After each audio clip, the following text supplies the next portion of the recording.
The next question is something we've been really curious to ask, and also somebody has asked already, is that Rajasthan also is far more, let's say, parochial norms do play a very important role there. So how do you stand, or how do you stand on the whole idea of women empowerment, and what do you believe the steps are going to be on your part as and when the Congress comes Empowering to of power? women, it can't happen through legislation. It certainly can't happen through speeches. It has to be, in actions, and more importantly, a mindset situation. Unless you change mindsets, you change traditions, you change outlook, and you change basic education, you can't attain your goals. Now, in Rajasthan, for example, we have a woman who's a chief minister. On an average, there are 8 to 10 rapes every day. Now, when that happens, and minor girls are being raped, sexually assaulted, and this sort of behavior is not a criminal activity. It is a sadistic domination that you're trying to impose. Women feel empowered when they feel secure.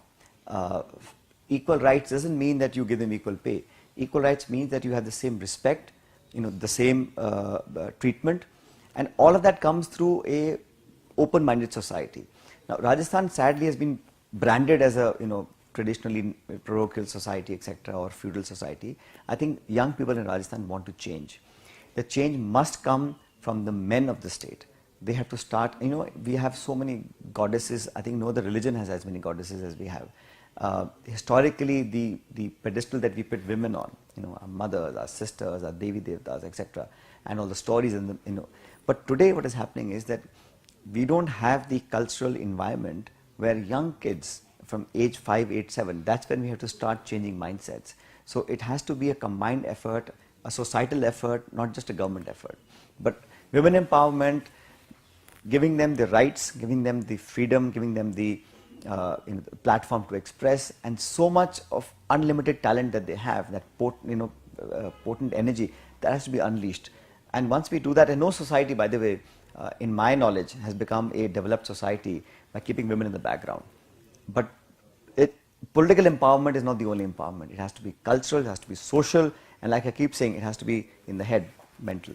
So mindset and policy hopefully will bring about the change. Well, that Vasundhara ji being see. a woman, I'm sorry to say, it sounds like I'm criticizing her too much, but the fact is, very little attention she has paid over the last 5 years of improving the situation of women in Rajasthan. I believe it is not gender that determines how you act for anybody, it's what your intention is. So whether it's a man or a woman, I believe that empowerment can come from either side. The next question. More men become pro-feminist, I think easier the agenda will be. Are you a feminist? I don't think category is good, but I am absolutely determined, and I'm in my work life and in my personal life, I believe we need to do a lot more.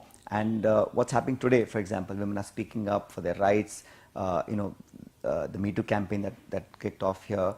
Of course, there will be, a few percentage of it that may not be 100% accurate, but doesn't mean that you suppress the voice and you, for the future, create obstacles for women to come out and speak out.